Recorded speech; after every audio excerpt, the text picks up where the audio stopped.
Bon, salut les confinés, 22e vidéo. Comme je suis un peu crevé, après tout ce travail, j'ai pris une chaise et je me suis assis. Alors bien sûr j'ai une petite chaise, des petites chaises de golf pour accompagner les gens sur le parcours, donc c'est très léger.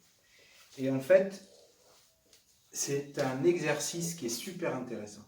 Je dirais même que c'est un des secrets en fait du golf, cette façon de procéder. Vous allez voir, c'est assez simple.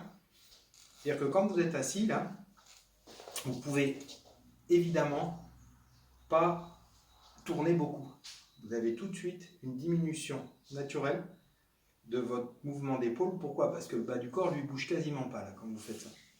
Donc vous allez voir que là, l'intérêt, c'est de placer correctement le mouvement, comme on a vu, par l'action des bras dans la bonne direction. Et donc vous allez voir tout de suite qu'instinctivement, vous n'irez pas à l'intérieur et vous allez placer votre club correctement.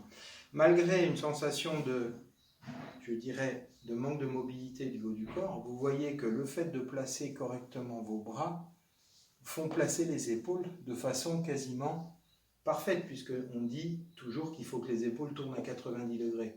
Donc nous, on s'évertue à essayer de tourner, alors que vous voyez que lorsque je place mes bras...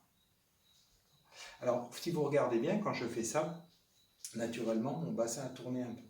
Donc vous voyez que ce n'est pas vraiment la peine d'y penser, puisque là, on ne peut pas y penser. Si je me mets de côté, c'est un exercice qui est très intéressant, parce que vous voyez que, en fait, quand je suis assis, mais quand je prends l'élan comme ça, vous voyez que je garde donc d'instinct ce mouvement plutôt en ligne, comme on a travaillé. Et ça, les jambes me gênent un peu. Donc déjà, je ne peux pas rentrer à l'intérieur. Comprenez ça? Donc ça, c'est un très bon exercice pour le placement. Oui. Alors c'est un très bon exercice aussi pour la descente du club. Et ça peut paraître plus étrange, mais c'est vrai que ça vous donne une sensation intéressante à ce niveau-là. Donc on parle toujours un peu du bas du corps qui décale au retour, qui engendre. Alors c'est un peu ce qu'on a vu, puisqu'on a vu que si on place correctement. Alors, la dernière fois, je fais une digression là. Si je suis dans cette position-là, pour bien placer mon club, je ressens un petit peu cette notion, vous vous souvenez, du plateau dont j'avais parlé. Alors le plateau, j'avais parlé de cette position-là pour éviter justement la position inverse qui est une bascule, parce que je démarrais trop à l'intérieur. Donc là, en fait, ce qui est intéressant, c'est le fait de rester donc bas, assez détendez-vous quand même, hein, et de placer correctement. Là, le bras et le club sont très très bien placés. Et vous voyez, hein, c'est toujours pareil, de côté.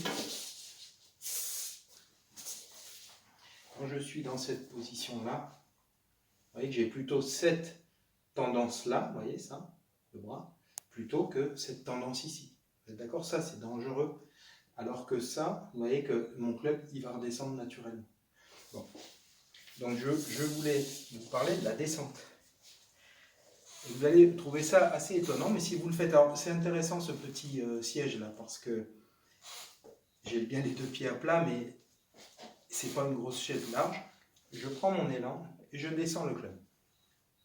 D'accord? Et si vous regardez bien, quand je descends le club, j'ai déjà ce mouvement-là. Je ne le fais pas exprès. Vous voyez? Alors, donc on a donc les ingrédients parfaits pour la descente, c'est-à-dire un peu de mobilité, de reprise d'appui du bas du corps naturel.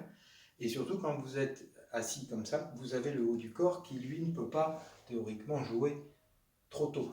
Donc on a bien ce petit décalage qu'on retrouve entre le bas, qui s'ouvre un peu. Alors même la chaise, là, comme elle est légère, elle glisse un peu, vous voyez, mais ça, c'est pas mon fait, hein, c'est toujours pareil, une réaction, et les bras qui descendent.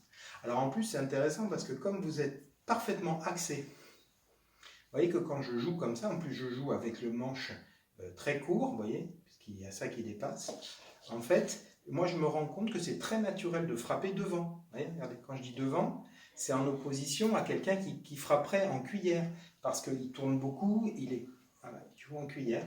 Et donc là, placement, redescend. Et en fait, ce mouvement-là, vous allez le sentir tout seul. Faites bien attention quand même, parce que moi j'ai l'habitude de ne pas revenir par-dessus, vous savez, de ne pas couper la balle.